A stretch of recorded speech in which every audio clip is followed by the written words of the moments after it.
Never beats a good old crack of the tin.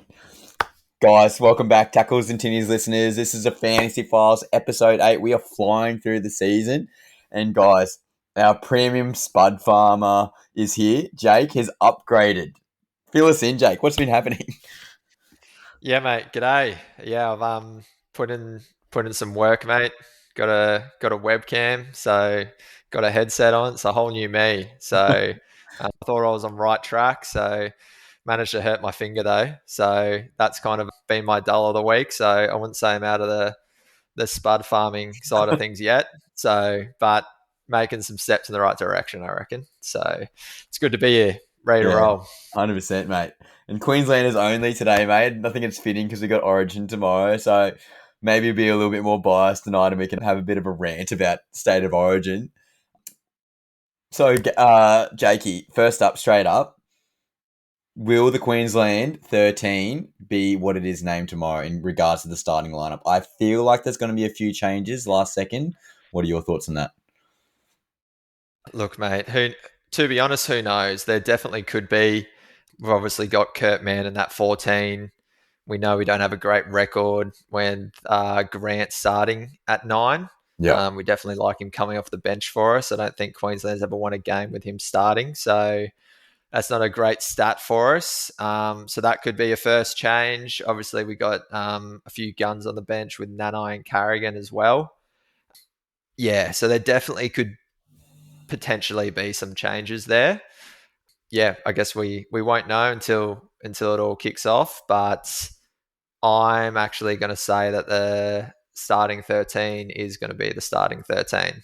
That's my call. Interesting. What are your Interesting. thoughts, mate? What are your I thoughts? I beg to differ. I feel like the back line obviously stays as is, but I think the forwards might be slightly different. Lindsay Collins, I feel like he will just come. He has to start on. He's that John Cena. He's going to do the F5, FU to the New South Wales boys straight up. I'd like that aggression with him and Tino coming off the first 13. But Ruben Cotter, and I absolute smoky chat a couple of weeks ago talking about Ruben Cotter's early days playing at hooker. I would love to see him just go first 20. We'll just go defense first. Let's take the sting out of the big boys for New South Wales.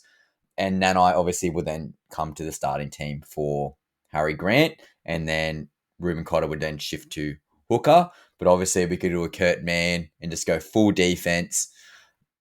Yeah, don't mind that. I kind of like Carrigan coming off the bench. I wouldn't mind seeing at least once. If it doesn't work once, then obviously we go back to stock standard big boy Tino and Carrigan. But I don't mind it. I think Collins doesn't provide much impact, so I do like the idea of Collins starting. And he's just a bit of a mongrel. We sort of need that aggro guy on the starting team. And yeah, I agree with Yep. the stat regarding Harry Grant. I think he just has to come off the bench. I just makes sense. It's worked so many years. I don't know. Yeah, exactly that. Like, obviously, we have Benny Hunt there in most cases, and it's paid dividends for the Maroons in the past. Definitely an interesting take there, though, with Cotter at 9. I personally don't see that happening whatsoever. If anything, Cotter will do his job for 15, 20 at second row and allow Nanai to kind of finish the game with 60 minutes there. And then Cotter can easily jump into a 13 or front row kind of roster moving forward. And then I guess if Nanai or Catewell needs a rest towards the back end, we'd just have Cotter, I feel like, kind of just jump back into that second row if required. Yeah. There's definitely a lot of options there for Queensland with what they want to do. You could easily bench Cotter and just start Nanai, and yeah, just kind of have him straight into that forward pack or lock. Gives Loyero a bit of a rest there after like 20, 25 minutes kind of thing. And then, yeah, he does his job for a bit and covers that once again, that same 20 for the second rowers. So there's definitely a lot. There's so many different options that could happen. But looking at like that starting 13 for Queensland, I I kind of see Mo and Cotter kind of just doing their part for 15, 20 minutes. And that's where I guess Collins or Carrigan will come on for Mo. And obviously Nano will just go straight to that second row for Cotter. Yeah. And even with Trent Loiero, like they could all just easily do a 15, 20 minute job Just Yeah. say, guys, you've had game one, you've like had a little bit of a taste of it. Go out there, you know the expectations. I want 15, 20 minutes of hard running, and then yeah, bring on some guns. Obviously, keep that momentum up. So Yeah. yeah, I reckon the 1 to 13 sticking. To be honest, Crazy. I kind of like the idea you said, maybe just chucking Ruben Cutter onto the bench. When I'm kind of looking at the team, imagine like a Carrigan, Nanai, Collins sort of vibe. Sorry, Nanai, Carrigan, Cotter off the bench, like 20 minutes, and then those three boys coming on with that leg speed and a bit more mobility. That would be insane to watch. And again, as you just yeah, said, so much potential, so many smoke and mirrors. Who knows what's going to happen tomorrow? What about New South Wales? Do you think they're going to be 1 to 17? yeah. I definitely think the team that they're putting forward is definitely the team they're going to be rocking up with. Obviously, having a good game one at Suncorp, getting the win and a convincing win essentially. There's no changes needed for them. Yeah. Exactly what they've got there for their 117 is really good. They'll be rocking up with confidence. I think that the Blues have actually dominated in Perth against Queensland. Looking at some recent stats as well, I think it's been like 30 plus or something on both Wow. occasions. Yeah. So yeah, Queensland definitely has a tough job tomorrow night, but yeah, looking forward to it as always. Queensland's going to get the win, mate. So We ready. love being the underdogs. We're obviously new news with Luai because you haven't been on since that news. What are your thoughts on Luai coming in for Moses? Yeah, perfect for the Blues. Yeah, he's been there before. Obviously, got a lot of chemistry with not only Nathan but a few of the Panthers boys, and then the rest of the Blues team essentially. So yeah, he's not saying he's an old bloke, but yeah, he's a veteran, mate. In He that is. Yeah. in that arena, I feel he's definitely well experienced. He's the perfect man to be called up for that six jersey. So as Yeah. soon as Moses went down, easy. I really like Burton as the 18th man. I know he obviously plays six week in, week out for the Dogs and does a good job. But yeah, he's also a fantastic 18th man for New South Wales. So yeah, I think it was the right move for them to call in Luai. Yep. 100% agree with that. And obviously, you could probably argue as well that Luai could have started over Moses, and a lot of people had that in their team. I probably preferred Luai just off the chemistry and the proven commodity between the two. And obviously, Luai complements Cleary so well, and hence the 4 premierships in a row, five grand finals in a row as well. He was a game breaker too last year. He was the one who stepped around that right edge defense, which I think was Capewell and Gagai off recollection. And then he was one who obviously passed to Bradman Best, and we all know what happened after that. So, as you said, veteran, knows exactly what he's doing. Again, hard sort of done by not being there in game one, but he'll be there game two and game three, assuming there's no injuries. And with the Burden take, absolutely agree, mate. He's Dally M, Centre of the Year back in his Penrith days. He's played halfback and 5'8" for the Bulldogs. You can chuck him in the forwards. You can chuck him literally anywhere and he'll do a job. He's a perfect 18th man. Couldn't agree more, mate. Yep. Yeah, what are your thoughts on Ezra Mann being the 18th man, though? Look, I wouldn't have had him as my 18th. I probably would have preferred either. They've obviously got Howarth and Horsburgh for the 1920 there. I do understand it though, their approach. I felt like for a couple of years there, Dearden was our 18th man. So at the end of the day, up until this season, Dearden's kind of just been has always worn that number 6 that I'm aware of. So, and that's the exact same for Ezra Mam. So they've obviously gone for that same approach. They want to start giving some younger Queenslanders that exposure, get them really involved, and it seems to be in that 5'8" or halfback kind of role. Yep. So yeah, I definitely understand how they've gone about it, but I know I've kind of been okay with Horsburgh being omitted every time. It kind of would have been nice to also have Horsburgh in that 18th position as well. So get him a bit involved, give him a bit of confidence, get him really, really, really hungry for it. Yeah, I reckon that probably would have been my option for me. So what about you, mate? I would have loved to seen Horsburgh in the 17, mate. In the Imagine just 17? straight on, like Spencer Leniu comes on. As soon as Spencer Leniu is about to get up, Corey Horsburgh's out there. Imagine those two, just the clash of the Titans. Love Yeah. to see that. That would be absolutely dynamic. Imagine back fence Spencer Lenu, first bloke going to be hitting, Big Red. That's what the theatre is. That's what Origin's all about. The boys would be firing up. That's exactly what you want to see. And we got robbed of that, which is a bit annoying. But hey, maybe Smokies tomorrow could be Corey Horsburgh's late call up. Who knows? Nah, But come yeah, on, mate. Ezra, man. We'll see Yeah, with that Ezra, won't be man. happening. That's 1 to 1,000, I reckon. The chances of that happening. So Wishful thinking. yeah, Yeah, it. Ezra, man, he's that same sort of mindset as you, Jakey. Good to get that early exposure. A lot of guys and gals out there who've been thinking about Ezra, man. Oh, he's obviously the legal obligations and the consequences that he had in the off season regarding that influence under drugs and alcohol. But at the end of the day, if the NRL gave him that penalty and they thought that would suffice, as shit as it was, I think we have to move on as everyone. Like, if the NRL decided 1 year, well, then so be it. It's 1 year. But if the NRL thought it was a 10-week suspension, that's what it was deemed as. And again, we don't want anyone. I was listening to Billy Slater's comment about being caught a grub. Did you see this on the press conference? Not directly on the press conference. What's this one? Yeah. So essentially, I was having dinner just before, came up with my TikTok, and Billy Slater was answering a question from the media about being called a grub from Aaron Woods. And Yep. he was like, essentially summed it up as, well, I've got thick skin, but not everyone does. And people in the media seem to just try to grab those headlines, but you really don't know what's happening to people outside of football. And our past coach wasn't so fortunate, referring to, was it Neil Henry who committed suicide? Was that right? No, Paul Green, Paul Green, sorry, Cowboys. not Neil Henry, Paul Green, sorry.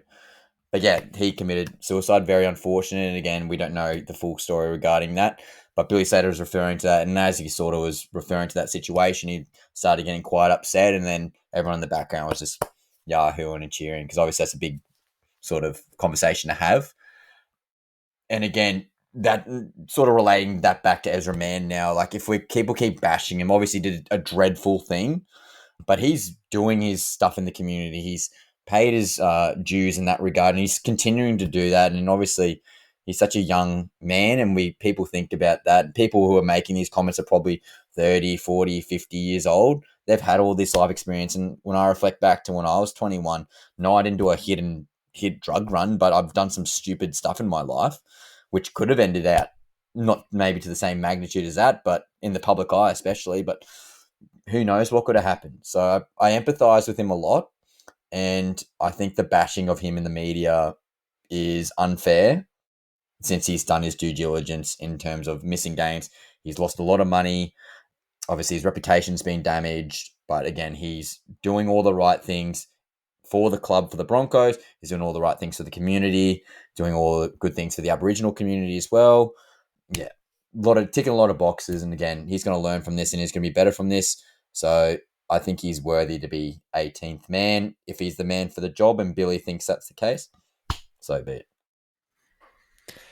Yeah, well put, mate. Like, yeah, just to follow on, I guess. Obviously, yeah, mistakes are made by everyone throughout their life. So, yeah, as you said, I guess, yeah, outside authorities have kind of had their part in it. Now the NRL and the Broncos have obviously had their part in it. And obviously now the Queensland Maroons, being Billy Slater and the selection committee, have obviously now made their decision too. So, yeah, the media, I guess, was going to betray it how they want to betray it, like portray it, not betray it, sorry.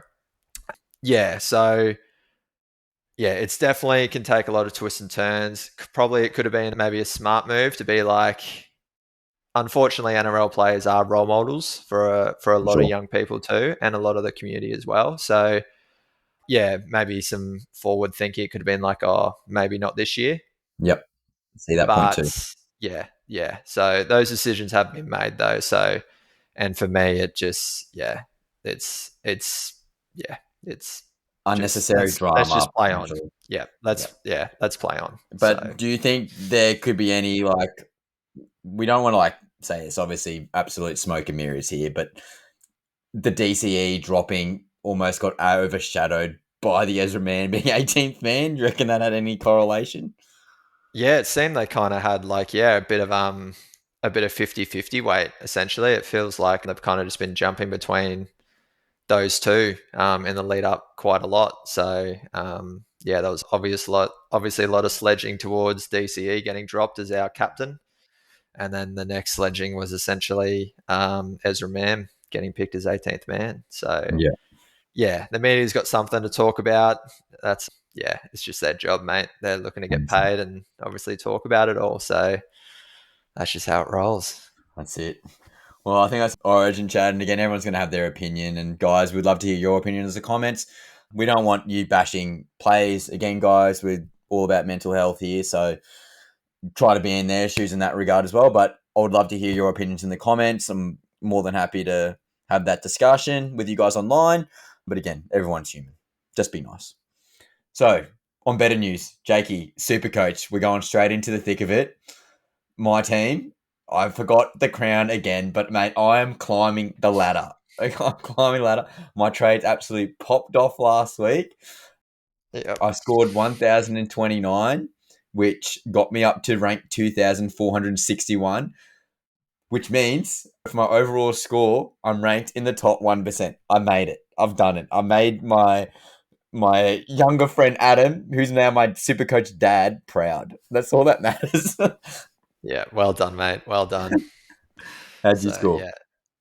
Yeah, I'm glad when you said on to some better news, you definitely started with yourself because I'm not going to put myself in the same boat. I was a low 877 this week, so some more red arrows for me, just over 2,000 there. I'm sitting around the 24,000 season rank, but yeah, I am that head to head guy. So, but yeah, consistently starting to speak a lot more about overall, just in a few group chats and just obviously through this podcast as well. I've started to definitely care a little bit more about that overall position. So yeah, 2 weeks in a row I've had some red arrows. So not happy at the moment. Yeah, a lot of improvement to do. So yeah, but that's what we're here for, mate. We'll keep talking. Hopefully I'll learn something, float my ideas around, and we'll go from Good to there. hear. Good to hear. Well, Jake, you're the head-to-head man. So you obviously be focused on team value because you want to get the most guns you possibly can, not necessarily trying to get the score the most points each week. What's your current team value? I'm at 16.05. Okay, I do that. I'll take that one win for tonight because I think it's going to be my only one. I did drop a little bit, but I'm sitting at just under 16.6. Yeah, well, cash money, So baby. yeah, Cash yeah, money on the definitely bank still a bit up currently, there. roughly. Let me, sorry, get that back up real Right. quick. I've only made the one trade at this stage just so I could still play a bit. I'm currently sitting with 160,000. Okay. How about yourself? I think Yeah, I've you made got a bit one more than me at the trade. moment. Yeah, 376K in the bank. Yeah, love And that. I was obviously Love that. banking on Teamless Tuesday to be nice to me, and it certainly delivered. Maybe we start talking about some of the players potentially backing up from Origin. Interesting note as Titans fan, Jakey, that Big Tino is coming off the bench. Do we see Des Hasler putting team off the bench, or if he pulls up after Origin, all right, does he go straight back in the starting lineup? Yeah, obviously, it not only just for the Titans and Tino and Mo. I think it's going to be for every player. It's essentially just going to be how they're feeling after the big game tomorrow night, flying back home from Perth, and then having to arrive at whatever game they're up for. Yeah, obviously, it's going to be very individually kind of that decision making there. I actually don't mind Mo and Tino sitting on the bench there. Inject them when they need to be injected. If the Eels kind of have the momentum over the Titans, and this goes for any team. If the other team has a bit of momentum and you've got some of your stars sitting on the bench, inject them then. Try and get Yeah, that change, even if they come on for a 20, 25-minute stint, give it 100%. They'll obviously be quite sore, but yeah, it could really just change, like create that shift. So yeah, I actually kind of like them. Yeah, after the Origin game, sitting in that 16 and 17 yeah, jersey, just be ready to come on and wreak some havoc. yeah. I think them being on the Sunday probably leans to me that there will be probably some late changes. particularly for Tino just being the captain, because I noticed on the team list there's no captaincy in the starting 13. You still got Tino with the C on the bench, so I don't know what the hell that means.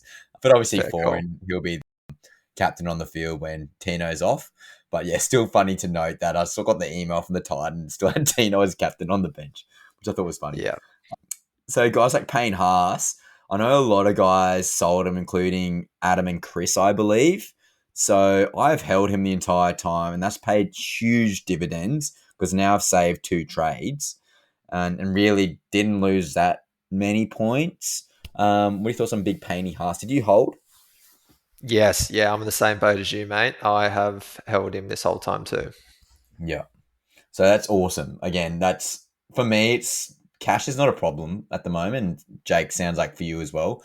It's coming down to lack of trades, and my impulse of wanting to max trade and continue that streak is just it's grinding my gears. I just need to max trade. It's like a drug at this stage, and holding on to one trade this week is just there's just I want to make a move. I just want to do it for the content, do it for the boys, do it for tackles and tinnies.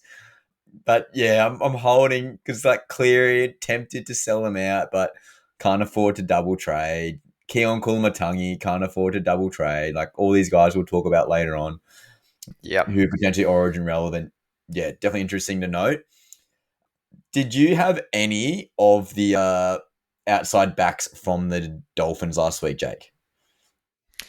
The only one I had was Sarko. So You're good. definitely not a bad score. I believe he pulled out 81. Yeah. So yeah, happy with an 81 from any player, essentially. But Yeah. when you look at that left edge and you've got Herbie, who's obviously been a star all year, and then Jack Bostock, who just pulled out an absolute ripper of a score. 171 or something like that, I think it Yeah. was. And he Wild. dropped a sitter at the end, towards Oh the yeah. end there. For 5. Yeah, like potentially could have, yeah, It got was five in. meat pies. It was gonna be untouched, Yep, bro, in the corner. correct. Yeah. So I didn't have either, but look, yeah, happy with Osako still getting 81. It's Yeah. definitely not a bad result. So how about yourself? Well, I'm just gonna reflect back to my trades, and 2 were forced trades due to injury. That Ero and Tamale. I literally finally pulled the trigger on Herbie Farmworth. Absolute W trade, and then went Tamale to Osako. Laughing, Yeah, absolutely laughing. yeah, I two also, wonderful trades. yeah, I also pulled in JC, and he got 87. So, absolute laughing, absolutely ecstatic. Just my trades this week were perfect. I couldn't be any happier. So Yeah, obviously lost a little bit of cash. We were talking about JC last week, and Chris was like, "Go for it." You were a bit hesitant, Jakey, with the high break even. He's still got a high break even this week of 106. But again, mate, if he's losing 20K, who cares? I've got the cash. I don't need it. So he's a season keep. We've already discussed that. He's the primary playmaker for the Titans. A little bit of momentum, and again, I'm praying, I'm touching wood, I'm banging wood if I have to here. But the Titans could potentially go 4 wins in a row, including the bye. Mate, imagine the content. okay. I haven't looked at who the Titans have got after the Eels this week. So, I got they've you, I got the got you. Cows Yeah, at home. So yeah, like obviously they lead into the round 18 bye. So yeah, that's actually nice to see. mm. It's great to see AJ back at one. That pairing of Foreign and JC, it's good to see. So I feel like that was obviously Keeney. I feel like was that planned fullback for us. But as soon as Keeney's obviously had that, I believe it's going to be season. I'd be shocked if they kind of bring him back towards the end of the year now. But with Keeney being ruled out, I feel like AJ, Foreign, and JC is kind of essentially what we've always wanted for that 1, 6, and 7 now for the rest of the year. So yeah, it is nice to see all 3 back on the field. It was really nice to see them get the win against Yeah. Manly over the weekend as well. I've So I'm going to correct you there, Jake, and obviously things can change. Don't get me wrong, but I had a look on the casualty ward on NRL.com, and Keanu Keane is predicted back in round 21. oh wow, okay. Yep. So they So if are we are can going to get give through him this period of the end of Origin, season. yep, and then maybe Keeney comes off the bench and he can be that utility sort of role off the bench, which would be unreal. And then maybe at the very back end of the season, we're getting really close to finals and we have a chance. Kieran Foran swaps, AJ Brimson to 5'8", Keanu Kearney back to fullback. That's probably prime time for us. Yeah, mate. Did you just have the Titans and finals in the same sentence? That's I'm music to my confident. ears, I'm mate. touching my So banging wood, mate. And yeah, mate, this week, do you see team list? Big day for feeder, that's 18th man. I did see that. I did see that. Bit of commentary on that for sure. So definitely one to watch. So, but yeah, mate, did that first tinny go straight to your head or something? I reckon we are at the bottom of the ladder, mate. So We're climbing, got baby. to be We're climbing. got to be got to be humble with it, Sugar-free mate. lemonade, So mate. yeah, no excuses, hey, no excuses. Well, So mate, I'll be chirping. If we win this week, and then the Cowboys boys go back to Origin, so it's a perfect time to get them. And then we go on the bye, mate. Could be 8 points. We're back in. We're like literally coming 6. Crazy out of nowhere. Anyway, Titans chat. yeah, We'll get to that later. yeah. Who'd Come on, you, mate. So who'd you captain this week or last week? Sorry. last week was Kalamatangi. Yeah. Okay. So yeah, definitely not a bad outing from him. I think 78 roughly or something in the end, Yeah. 76 maybe. Um, yeah, I was definitely disappointed with that HIA towards the end there, which is we've obviously known's turned into that eye socket fracture or whatnot or injury, which is ruling him out now for, from what I'm hearing, 3 to 6 weeks minimum. So I feel like that's a huge talking point. Mm. He's just below 800 grand. And yeah, 3 to 6 weeks out, that's a lot of money for that waiting game. I've just kind of gone through the punishment of that Jacob Preston example, who was about 720 on the bench, and he came back to score me 52 or something over the weekend. So yeah, I feel like I've learnt something from that. So not to spoil stuff early, but yeah, KK is definitely a possible sell for me. Um, How yeah, many trades which you got is left? huge. I will have 10 Oh, so after you're I saying make my me. second trade. Okay, it makes me feel Yeah. way better. So, Yeah, yeah, yep. Yeah, I feel like a lot of people are definitely around that 10 to 14 range. yeah, Seems to for sure. be the most common numbers. So, yeah, I obviously, if we start talking about potential trades and we start looking at a few. Oh, sorry, before we jump into that, mate, who'd you captain, actually? I You, went you're the big straight man who to scored Teddy. over 1,000 points. Yeah, true. I had VC on turbo and then Captain Hindsight. If it was any other team but the Titans, I wouldn't have done VC on turbo. But Titans were a schmozzle besides last week. And again, Turbo hasn't had much game in the past month. So all these things leading into is like 50-50. Could Turbo just pop off because he feels healthy, or Turbo hasn't played in a month? He's a broken body. It's like it was either one, and it was the broken body situation. So potentially could have done the VC on Herbie, but again, safe captaincy on Teddy. He's got a minimum of like 70 points. And again, in a week like this, you take 70 points, but he got a couple of late attacking stats and obviously tackle busting beast. So yeah, got that try assist, which for Sua Wong, where he like put the ball down like on his forearm, but I thought it was still a try regardless, even as a biased Teddy owner. But the 97 on Tedesco, unreal. You take that every day of the week. And that was probably the Yeah, difference for me going up. Like I'm reflecting with Chris. And Chris, this might be the new slander segment for you, mate. But Scotty Drinkwater absolutely shat the bed and you captained him. So that made me feel better. And I've closed the gap with Chris by like, I think there's 40 points between us now. And he's like coming 1,800. So if I'm only 40 points behind Chris, I'm like 600 points. I mean, 600 positions away from like up to Chris, which is crazy. So it's so tight. yep. So I feel like the main correlation now is if you don't nail your VC and your C, your fluctuation in terms of ranking is just going to go crazy. Thoughts on that? Yeah, 100%. 100% agree with that. That's definitely been the deciding factor. Even with obviously flex this year and your lower scoring players been dropping out. So when you do have those odd ones with that Lehigh example, only getting 3, when you got that HIA, if any of your players obviously getting that low score, it's eliminating that hurt, I guess, of that week as well.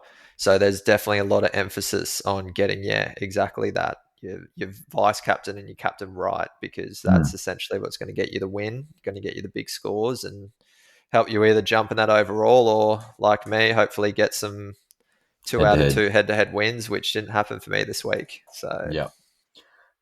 If you had to reflect, Jake, what would you reckon your success rate for captains would be? I reckon I'm like probably 50% this year, getting my captaincy right. I reckon it definitely comes down to what you reckon is a success in a way. I am always happy if you're seeing triple digits. So Oh, sure. if your captain's hitting 100, that's a great win. And it's actually kind of my little rule with vice captaincies as well. If my vice captain hits 100, I don't overthink it. I decide to make that move, even if there is potential for a player to go big that week, whether it's against a Pappy is up against like a weaker team, let's say, and there's obviously that risk of huge numbers from him, which we have seen this year. But yeah, I definitely like looping when as soon as you see that 100. Yep. And then, in terms of my success rate, mate, for me, it's probably been 50-50. I don't think I've got heaps wrong. I would say I've seen at least 50 points. I think maybe one of my worst scores could have been Nathan Cleary with like a 55 or 60 so Yep. far. So, yeah, definitely not great, but not the end of the world. It hasn't been a drinky, let's say, who got 33 Yeah. last week. So, for those who may have captained him. Yeah. I So think yeah, the how about yourself? I think like well on top of that, I think the fullbacks, obviously fullback roulette's a common occurrence on SuperCoach for years and years and years. But fullback this year I feel it's been so volatile. Like Turbo's been shitting the bed. I've picked up Ponga, he's shit the bed. Drinkwater's had hit and miss games. Pappenhausen's had a couple of low scores as well. Trell Mitts had some low scores. Unless you're like literally, who's probably the best fullback? Teddy. Unless you're Teddy, you're running the risk for sure. Like the stack Yeah, the pack mentality when I did the Keon move and like people like you, I think you did Cleary that week and I did Keon and Keon got 115, whatever. And what did Cleary get, like 65 or something? yeah, I reckon it was definitely around that. Yeah. So it's like you run the risk. Like obviously it's pretty boring just doing 80-minute middle like Terrell or Keon every single week. But I said this, 6-7 weeks ago now. If I just did Terrell May every single week, for example, I probably would have come off better as well, Yeah, which is again annoying in that regard. But again, it's boring. You always go for upside with the outside backs. I'm certainly learning some things as we go. yeah, Um, yeah. Like Jake, it all comes down to yeah, those matchups. So that vice captain and captain across even Haas and yep, May was obviously a bit of a plan throughout the season so far, and they've put out some monster scores. So I for think sure. Payne Haas has got the highest average out of all players this season so far. So yeah, they might sound boring, but when it comes to Haas and May, they can also pull out some huge scores too. So yeah, definitely keep in mind, I guess, those matchups as well, because yeah, as we all know, fullbacks can go wonderful. So Yeah, and it's frustrating too. Like when you think about guys for the captaincy role in regards to the forwards, then they get pulled off early and they're getting an early spell. Like you're running that risk, unless it's literally Terrell May. Payne Haas has had, and especially like the past 4 weeks of Payne Haas, he's had significantly reduced minutes, or not necessarily minutes consistently, but maybe more so workload or what's expected of him. Your Terrell May's just unleashed the beast. Like he's 1 point per minute easily. yeah, Uh, yeah, it's just crazy. It's so hard to predict. But yeah, Turbo, he's the bearer of bad news, and I believe he's confirmed centre as of round 17. So I think maybe players to watch or buy this week. Jake, you got any in mind? yeah. I'll be making 2 trades this week, definitely, and so far they're pretty straightforward, which is just as simple as Ola Kawatu to Eli Katoa. Yep. And just through flex, I've been able to move out Clint Gutho to Jerome Hughes. Yep. So, Easy. so easy for if you don't have those players like I haven't. Storm now don't have, I think, any buys, or if they do, not for a while. No, no buys. Yeah, easily manageable. In a very strong team, two gun players. Yeah, Hughes popped off, I think, last week or the week before with that 135. So we know he can go great. Eli Katoa is definitely one of the best second rowers in the game. So very easy trades for me, especially with Ola Kawatu with that shoulder injury.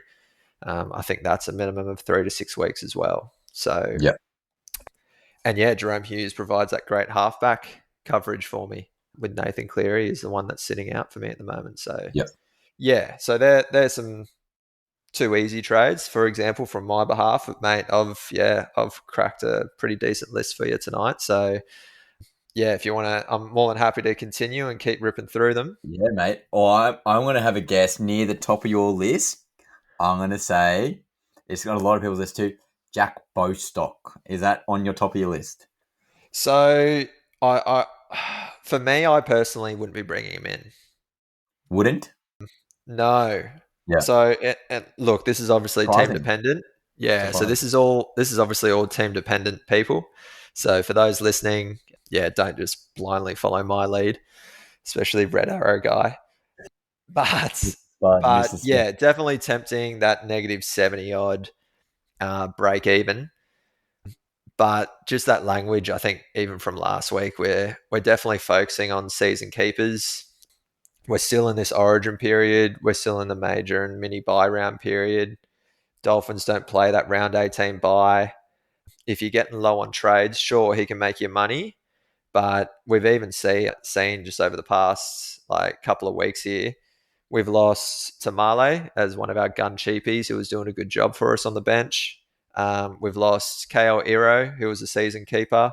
We've just lost Ola Kawatu for 3 to 6 weeks minimum. And we've just lost Kaloa Matangi for 3 to 6 weeks minimum. Who knows what can happen? So I don't think money is a super important thing moving forward. I'm down to 10 trades. You're down to 10 trades. Yeah. There's probably a lot of other people out there on 10 trades too. So just be mindful of that.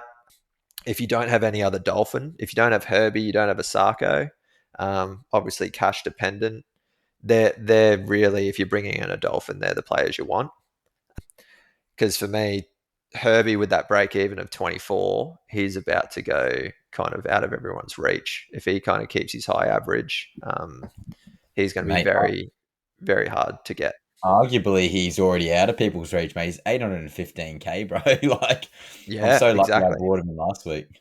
Yep, like he could be the type of guy that's going to hit 1 mil Yep. this year, so this season. So we haven't seen that yet from any player. And yeah, I would say kind of Herbie's probably the hot favorite for that. Yep. Dolphins, once again, are just looking great. Yeah. The only negative is that, yeah, you don't get them for the round 18 buy that's coming up. So, and we can understand how tricky they are. So, yeah, with Bostock, yeah, if you've got the trades, great opportunity. He could easily go pretty well. They're on the buy this week. Sorry, I'm just need to But no, quickly they're grab playing, it. mate. Who are they up against? Dolphins, Newcastle. Sharks. Oh no, I'm looking way too far ahead there. Sorry. No, Dolphins, Newcastle. So again, that's a spicy matchup too. But Fletcher Sharp's back from Yeah. injury, which I actually did trade Fletcher Sharp out for Jaden Campbell via flex and Brimson. So that'll be Hmm. interesting. Fletcher Sharp back to 5'8". But yeah, Herbie Farmworth, mate. I think, would you gut your team to get Herbie in? Yes or no? For me personally, just how I usually, obviously, with my approach, not before the round 18 buy. Yeah, if you could pull the trigger on him, get him this week, if you've definitely got the numbers for round 18. Because, yeah, now is probably your last chance until hopefully he has a few more lower games and kind of starts to drop a little bit. And that's keeping your fingers crossed. There's a lot of hope in that. But for me, yeah, I have no intention of. I don't have him. I'm not an owner, so yeah, I definitely would love to grab Herbie. But yeah, I'm not gutting my team. Not before round 18. That's kind of where my focus lies. Yeah. Um.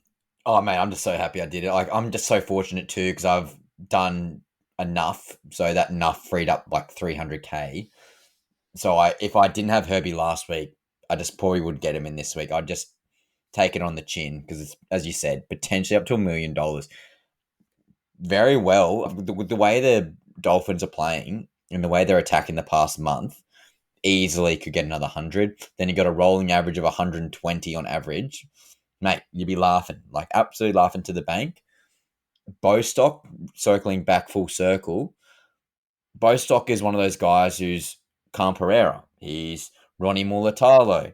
He is just absolute rocks and diamonds. He could pop off and get 160 like he did, or the next week he'd get 30 points and Jermaine Osako gets 150. Yeah. The benefit of the Dolphins is similar to the Sharks. They can go both sides really easily, and both sides are really strong and dynamic. Obviously, Herbie Farnworth loves a ball, and he's been passing it recently, but in the past, or especially the first half of the season, wasn't giving the ball to Bostock. Bostock bottomed out to like 320k. Imagine you bought him then, you'd be laughing. But yeah, very well could go back to Osako's side. Avarillo's been killing it on that right side, especially sweeping in the back at fullback when Hammer hasn't been there. But he would go straight back there. And Avarillo's been giving really good ball to Osako in recent weeks. Yeah, Bostock has trap written all over it unless you have like maybe 14 trades. If you got 14 trades, I'd say, yep, go for it. But if you're similar to listeners, if you're similar to Jake and I, you got like 10 trades left or somewhere in between there, 10, 11, 12 trades, trap. Surely Yeah. by I now, just if you played SuperCoach properly this year, regardless of your head to head like Jake or overall like myself, you should have enough cash where you shouldn't focus on Bostock. You should be, again, as you mentioned earlier, Jake, the word season keeper is more beneficial. Sorry, I interrupted you there. Nah, that's exactly what I was gonna finish with, is just that season keeper. So, because yeah, like speaking once again, if we focus on those center wingers, Karaz had a pretty decent score over the weekend, even switching Killed into it. that center. Yep. Yeah, he's looking unreal. So thankfully, for me at least, he's definitely on my watch list, but he has that bye this week.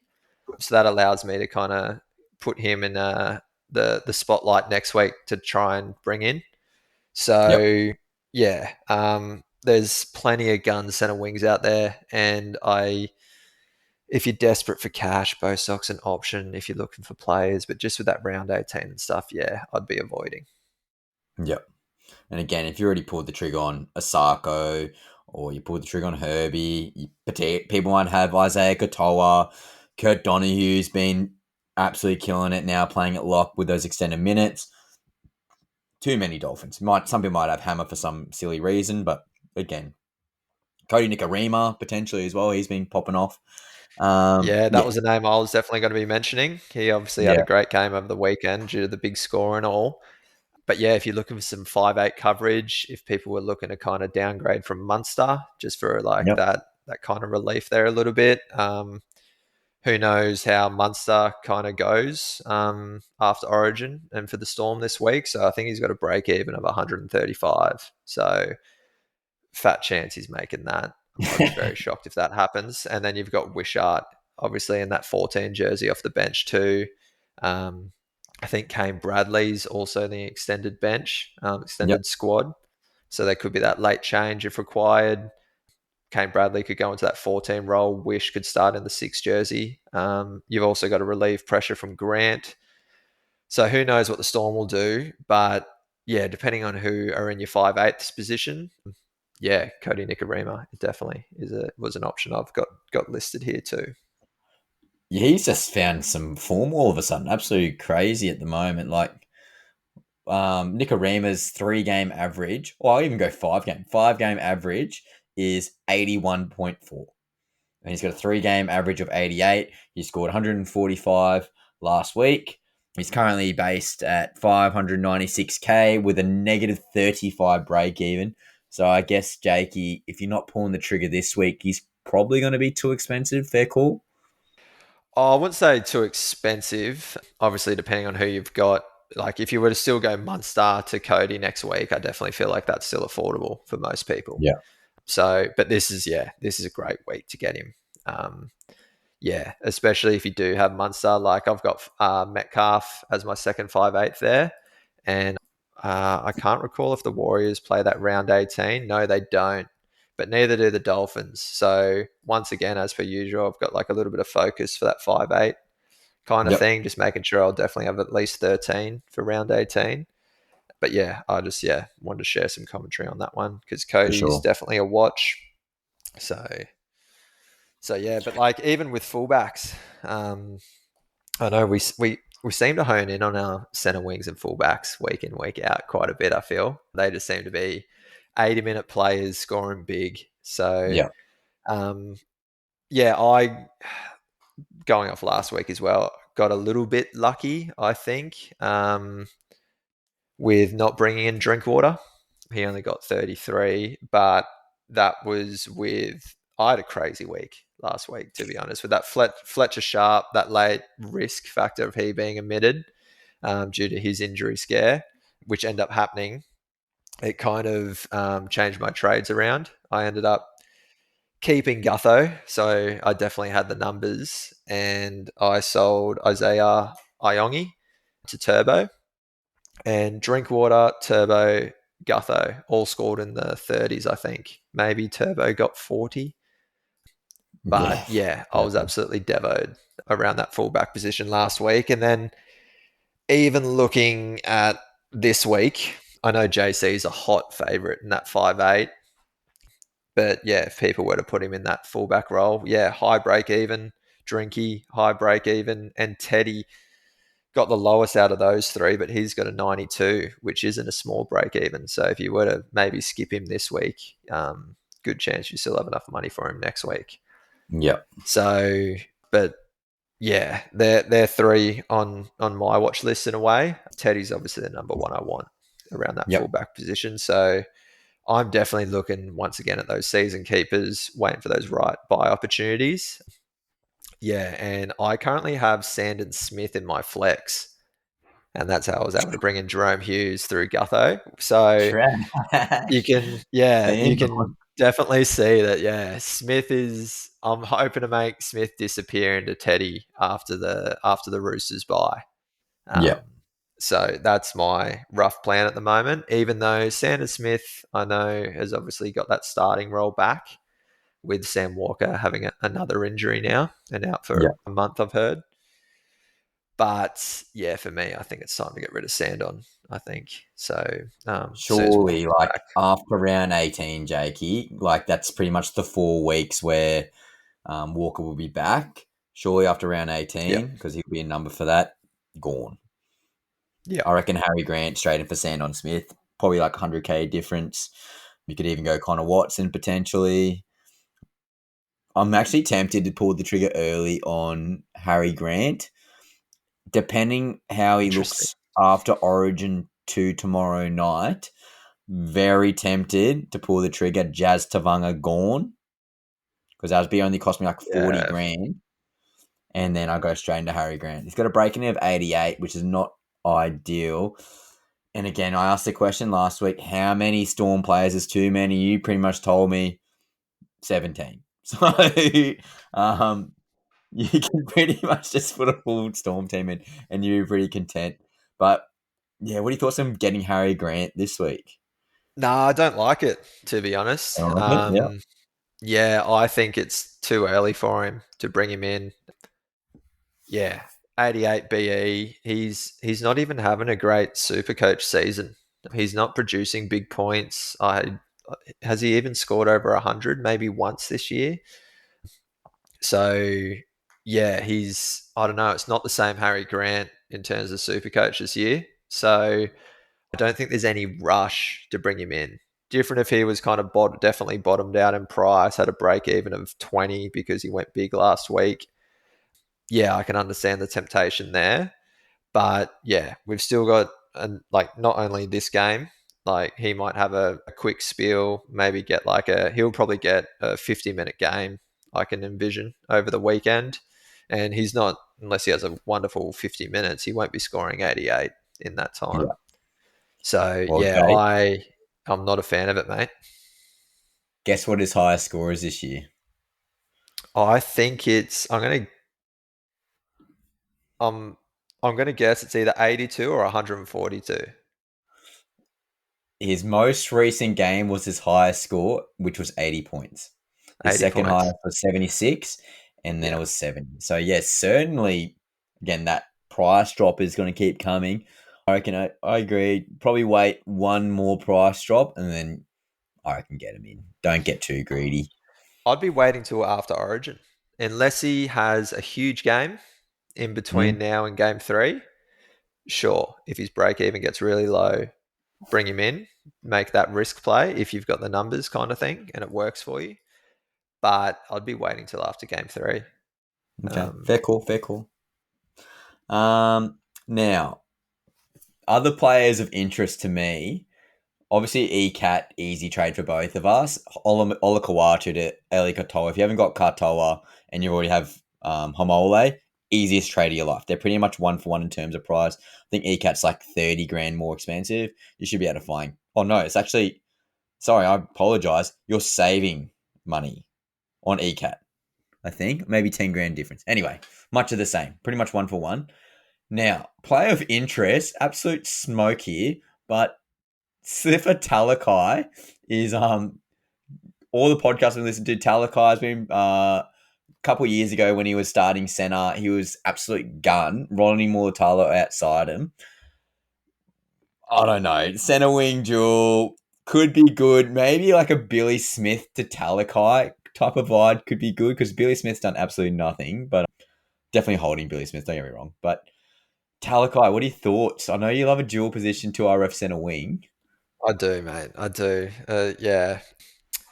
Once again, mate, I'm very tough. I'm not liking anything. I'm saying no again. Regardless if you put him in the second row or center wing position, for me, he's not a season keeper. I know he had that bust out year, I think about 3 years ago now, where he got into the 700s or whatnot, was absolutely killing it. But we haven't seen the same Siffer really since. He's been that perfect kind of utility bench role for the Sharks. Yep. And obviously with Iro out and now Hiroti with that calf strain, I think it is for now a month, he's going to obviously lock down that left centre. So I can understand the temptation from everyone, but once again, there's so many strong centre wingers. We talk about them all the time, and the Sharks aren't playing round 18. They've got that bye as well. So you got to look at coverage as well. You got to be considering that. And yeah, for me, it's a no. I'm Mm. skipping Talakai. Yeah. So Now, another guy, not highly owned. He's in a valuable position, but with Turbo on the bye this week and moving to centre, you could actually downgrade Turbo to Heath Mason. So he's currently fullback, but he will get the fullback 5'8" dual, which you then can use for Jaden Campbell and Heath Mason. Obviously, probably not a long term play, but currently Heath Mason is valued at 345k. Don't get me wrong, I'm not looking at probably getting him in, but with the negative 30 break even, looking like he's going to have pretty good job security. What are your thoughts on Heath Mason? Probably to about round 20, if you want to downgrade Turbo. I feel like if you want to downgrade Turbo, obviously, I feel like good chance you've got a fullback in that flex position because I feel like a lot of people have been running three gun fullbacks. So you can turn Turbo into anyone. True. Yeah, so I don't once again, mate, I don't know if I really like it again. I'm picking on you, mate. So I'm just shouting that names. I want to hear your opinion, mate. yeah. More than happy to talk about them all. Probably the only positive I like is that, yeah, cheap if you're looking for some money and Tigers play round 18. So there's definitely some pros around Heath Mason. And yeah, obviously with Lockie Galvin going, he seems to be locking down that 5'8" role at the moment. Yeah. Yeah, once again, obviously 5'8" dual, that's another positive as well. If you already have JC, Titans don't play the round 18. So if people are running like a Munster JC for their 5'8s, all of a sudden Heath Mason could go up to that. 5/8 role for that round 18 coverage and play like you got a 5/8 position there.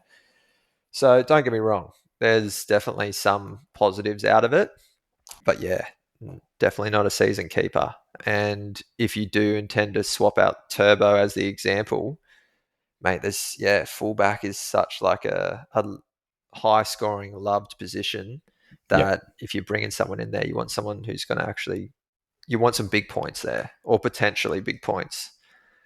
So yeah, I'd probably be avoiding. If people are looking for cheapies, obviously Cobbo just doesn't seem to be locking down his spot for the Broncos. So I don't know if he's on That's the your next list, name on the but list. That's my next one. yeah, Josiah Karapani, Yep. 290. I haven't got his break even actually on me right here, I got quick. that for you. So, His but break yeah, even currently is -19. yeah. So you've got a -19 at a player sub 300K. The talk is that, yeah, he seems to be locking down that position. I think he got 2 tries against the Titans last week. So, yeah, obviously a decent score there. That definitely helps him and gives him a case. But if you're looking to kind of half go that nuff role for a centre wing, if you're looking to like spare some cash up, because I wouldn't say he's guaranteed. If Madge has got Cobbo working on a few things and Cobbo starts to deliver, Cobbo is a fantastic player. He's full of talent. Oh, for sure. So yeah, I feel like any injuries as well or anything like that, Cobbo would be coming straight back into that team, I feel. Yep. So yeah, Karapani's definitely not a lock in, so it could also turn into a perfect nuff, allowing some loops as well. So Karapani is not a bad one. If you're kind of looking for a stronger player as well, I know you were talking about Talakai earlier. Sione Katoa Hmm. obviously hasn't been there for the Sharks after his, I think, a shoulder injury or something in the trials. So he's been out all year. He's come in and played 2 games now. I think he's averaging like 77 or something roughly Yep. from his 2 games. He's priced at like the low 500s, 530, I think it is. So Katoa is definitely not a bad player to keep an eye on. Sharks are starting to look like pretty good again. They're definitely getting the wins. So they've kind of been on like a little bit of a roller coaster throughout the year. They've had some weaker moments and some stronger moments. I reckon they're definitely in a stronger position at the moment. So yeah, there's definitely a few, but I guess it depends on if you've got 4 gun fullbacks, I mean center wings, and you're looking to probably nuff out 2 and have like maybe just 1 extra there just as a backup. Sione Katoa is definitely not a bad one. Yep. But I'm so far from it. I'm lacking in the center wings, I feel, and I'm looking to bolster them up, and I'm just saving until Origin's over. Carraz is definitely a real hot one for me, just because he's not part of the Blues. But yeah, like Coates, Lomax, Holmes, even Brian To'o, if he out of Origin starts to kind of like Yep. bring in a bit of strength there. I can't see many people really have thought about To'o too much, but we know he can really deliver. I think 100%. Penrith have even made their way into the 8th now. I think they're sitting 7th. I'm just going off how tight the ladder is. So, Panthers are um, coming. Am I blind? I'm surely blind. 7th. I thought it was 7th. Actually, can't even see them. I swear to God. I'll Oh bring no, up this the is ladder. from last year, 2023. I'm like, I was actually rattled. Like, what do No, you mean? sorry, 9th. Yeah, 9th. My on mistake. 15 points. Yeah. So, yeah. So, it's obviously a very tight ladder this year. But yeah, you're talking about the most dominating team over the past 5 years, essentially. They're now pushing for that top 8 spot, and you definitely cannot write them off. They're going to come back after Mm. the Origin period, I reckon, really, really strong, and they're going to be hungry to make sure they get in the top 8. And they could Yep. be kind of that team that even if they were to finish 8th, they could definitely make it all the way to the grand Oh, final and lift that 100%. trophy. They're yeah, Oh, mate, so they're 100%. such a strong team. So yeah, To'o is a bit of a smoky one that I can't imagine many people have him. So Yeah, should be definitely a good pod move. I've got yeah. 2 second rollers for you for a bit of a discussion. Now, Hmm. Tallis Duncan, now especially with Keon being sidelined for at least 3 weeks, Tallis Duncan, mate, 471K for the Rabbitohs. Currently got a -22 break even. Looking like he's locked down like an 80-minute roll on the edge there for the Rabbitohs. And obviously when Troll Mitts they're playing, they look like a whole different team. And they're going to obviously get some more troops back as they come around. But 55 points in base in his last game. Not the most ideal matchup with the Melbourne Storm. But what are your thoughts on Tallis Duncan as a potential sideways trade or upgrade somewhere? Yeah, so yeah, you could easily just use Kaloamatangi. That if you were happy to sell him for those that are with that 3 to 6 week kind of period. Yeah, I like it. Yeah, negative break even. We'll obviously hopefully start to lock down some more minutes. Plays the round 18. Yeah, Tallis Duncan actually is definitely not a bad one. When I was looking at second rows, another one for me was even Siua Wong. He Hmm. got 90 over the weekend. Not as Yep. great break even. He's got 35, but he's got the better matchup probably against the Cows this week. Yep. He'll get some big minutes. Nat Butcher, I think, is being confirmed with another injury out for another month. I believe Radley had another HIA over the weekend Yep. as well. So he's got that 11 day stand down minimum because unfortunately for the bloke, he tends to cop a few. It So does. it'd be interesting to see what happens with him as well. I think Egan Butcher as well got a bit of a cut and a HIA too. So with Roosters, few Roosters like Angus and Spencer Laniu and Lindsay Collins all off to Origin as well. Siu is definitely playing 80 this week. He's been there all year, and yeah, I'm probably expecting a big game from him. He'll have to step up. So yeah, Wong was actually one that I noticed could be actually a good in. And yeah, once again, we'll be up against the Tigers for round 18 as well. So yeah, hadn't looked too closely at second rows, Well, but that mate, was definitely one that I did like. What was speaking of your second second rows, row? mate, I was going to do these two. So I've got Chris Randall and I've got Brandon Pearcor. So I go Brandon Pearcor first because I got him up. 337K, certainly bottomed out in price. Think he's earned that respect back from Madge Maguire. He's got a 6 break even. And the past 2 games that he's played, he's got a 28, which was trash because he got 51 minutes. But then he played 80 minutes straight against the Titans, got 81 points. So if he's locked down that 80-minute role, which I expected that he has, because Xavier Willison's now shifted back to the bench for more of a middle slash edge hybrid role. But with Pierre Cora now 80 minutes, I love that. Like that's so good. He's so strong. And now with Walshy back, Ben Hunt should maybe only be maybe 2 weeks away max. That's another guy that's going to feed him good ball. What are your thoughts on Pierre Cora at 337K? Nah, mate. Did you see who's wearing the 17? Big Jack Goz is back. Oh, I don't like So I don't know that. when Goz has been back, to be honest. So I haven't really kept a close eye on that. But I did Yeah. notice. I did Yeah. notice that Goz is in that 17 jersey. Interesting. Didn't Yeah. see that. Look, I had Piakura for quite a long time last season, Yes. Same. and he just didn't deliver for me. And yeah, I don't know if there's really anything this year to bring him in. Besides, if you're looking for a cheaper player to bring in, but at 350 odd, as you said, there's he's just one of those players that he'll definitely play. And if you go for that loop, he might not be a great AE. He could be someone who like easily just gets you 21 points or something. And if you're smart about your trades, you get in the right enoughs, you save your cash, and you play your cards right. When it comes to a loop, hopefully you've only got like one or two guns who are going to get you at least 50 points as your AE when you loop towards the back end of the season. So obviously for that first half, we're really looking at coverage, making sure you definitely have the numbers. But as soon as these buys and origin periods over, start getting those enoughs in. You don't really want those hit and miss players.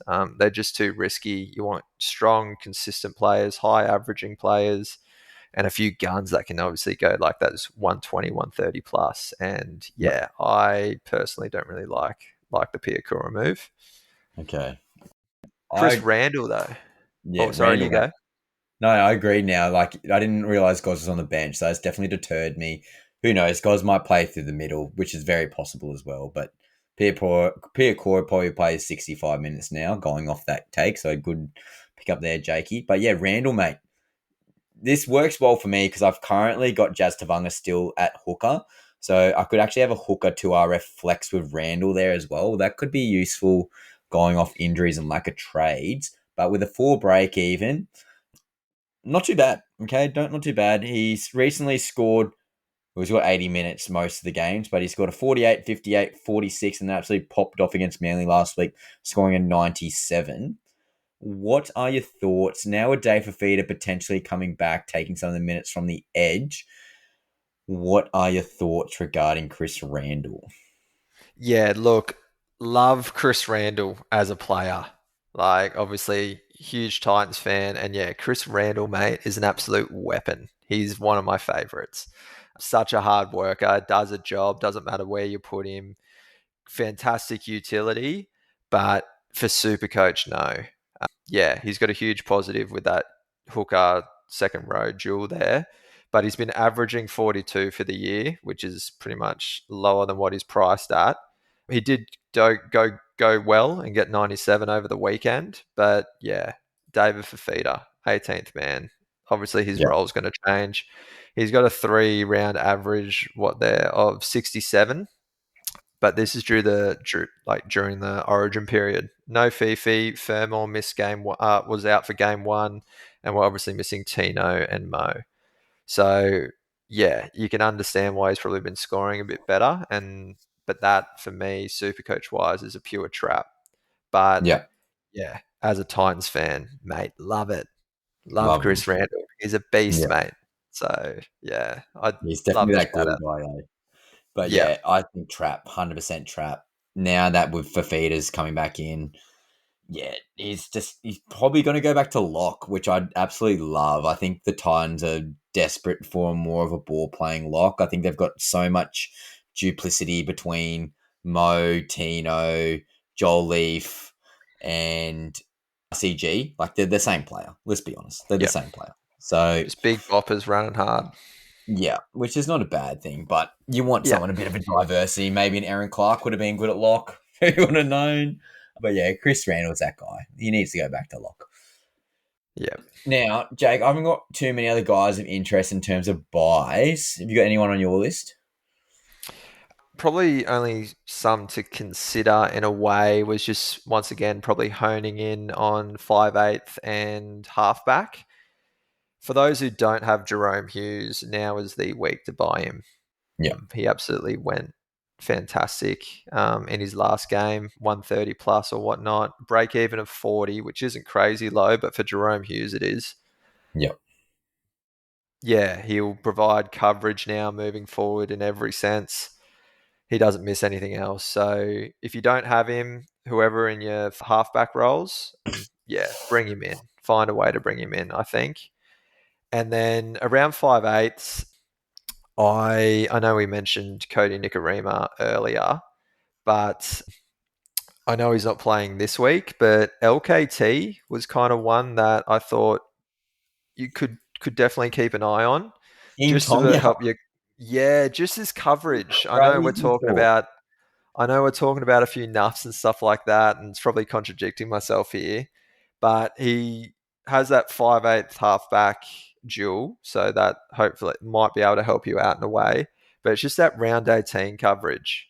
I think he's got a break even of 4 this week. Yeah, Yeah, so yeah, don't love it, but if people were kind of like, yeah, looking for something, he was another one. And then the third one was Ezra Mam. yeah, Obviously, once again, out this week, but even round 18, if he keeps that 18th man spot, he'll most likely be out for that too. But yeah, Ezra Mam, if you're looking to kind of downgrade from that Munster or something like that, they were the only other ones on my list in terms of potential buys, I think. So well, yeah, that's going it off for the five names. eight, Jakey, Ethan Strange, mate. He misses round 19, but he's currently priced at 554K with a negative 25 break even. Versing the West Tigers this week. Then they've got the Knights, the Dragons, the Bye, Parramatta, Knights, Dragons, Manly. Mate, that is a juicy, juicy draw. Yeah, He's that's been looking wonderful. really good as of late. Around 13, he got 72. Then he got 142. He's certainly getting back his running game. The Raiders are popping off. Obviously, they're a winning team. He's got a 3-round average of 84.7. Thoughts on Ethan Strange? Out of nowhere, I didn't even consider him. I can recall Ethan Strange coming up for us maybe a month ago because Raiders are fantastic. I believe they're in second place, and Yep. they're absolutely killing it this year. Ricky's done an absolute great job with the Raiders. So yeah, Ethan Strange. I personally missed that one. Went straight past him. But yeah, that's a great play, great move. So you say he misses round 19, so he's playing the Yeah. 18. So yeah, look, I love that actually. Yeah, forget all Mate, the that others. draw, Strange that is is Strange good. is the play. Like Tigers, Knights, Dragons, Yep. by Para, Knights, Dragons, Manly, Panthers, Tigers, Dolphins. Mate, that is juicy. So they got a round 24 bye and a round 19 bye. But my God, those teams, besides probably Panthers, all very winnable. And the Raiders going to be popping off because they want to probably be hold second place. Mate, Mate, Adam, Chris, we need your opinion. Please help no, look, us. forget the rest, mate. That's it. Don't overthink it, guys. That's perfect. And mate, they'll beat the Panthers. Raiders will pump the Panthers. So Raiders are playing some great footy, I think, in my Mate, opinion. So really thoughts on enjoying going watching them. Turbo out, JC down to fullback, Ethan Strange into 5'8". Yeah, great. Great.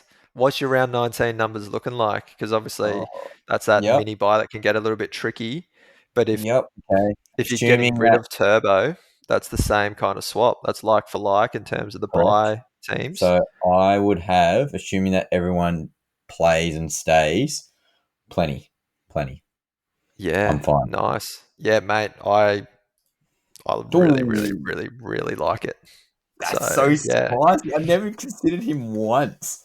yeah, good Damn. spot. That's Yeah, good. like So that. Tackles and tinnies. We could be on here. yeah, that's I good. need to conference the secret SuperCoach squad group chat, but we'll see. That could be an absolute pod move. I wonder what his owner value is. While I'm looking that up, Jake, you got anyone else to consider? Not in terms of buys. I was probably going to start moving on to sells. Yeah, go sales, mate. Well, I'm getting this up. Yeah, like obviously just going around those injury talks of Kalamatangi and Olakawatu that we've mentioned, very, very easy sells, I feel.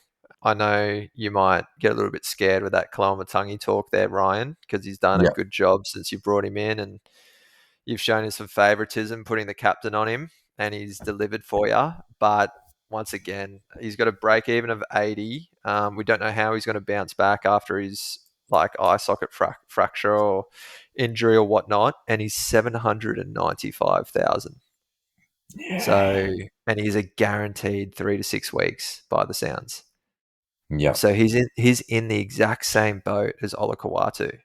And everyone is saying sell Olakawatu. And I think, why are you not selling Kaloamatangi as well? Especially if he's a lot more money sitting on that bench. The only thing he might have, if you've got like spare cash and numbers and stuff like that, is he will be getting the dual, I presume. yes, Um, 100%. Yep. yeah, so it allows you to kind of move your team around a little bit easier if required. That's probably the only thing. But yeah, I foresee myself selling Kaloamatangi. Okay, this is the question I ask Yeah. you then, Jake. Ola Kawatu for me is like player on my second row, obviously, would be like player 7 or 8 in a perfect world. So he's not necessarily a must have. He's a luxury own, but I feel hmm like he's not potentially a must have. Yes, season keeper in regards to being in the top guys, but if you're looking at your top 5 second rows with like one being a reserve, he's not it for me. So And with that obviously in mind, Kaloamatangi's one of those for you. yeah, well, because you could put Tino there, you could put Aaron Clark there, you could all these other guys who probably have better base, which probably is Yeah. safer bets in regards to trades. You got Harder Young, you got Dylan Lucas. Yeah, a couple of other guys I'm probably missed off my head, but yeah, many boys who are probably a little bit safer, and obviously with Manly's turbulent season, and yeah, as we just saw last week, mate, they're in absolute shambles, and there's a bit of talk about the coach potentially getting sacked. Yeah, hard one to pick there. I just want to quickly, Yeah, before I go leave the screen here, because I've got the Ethan Strange comment.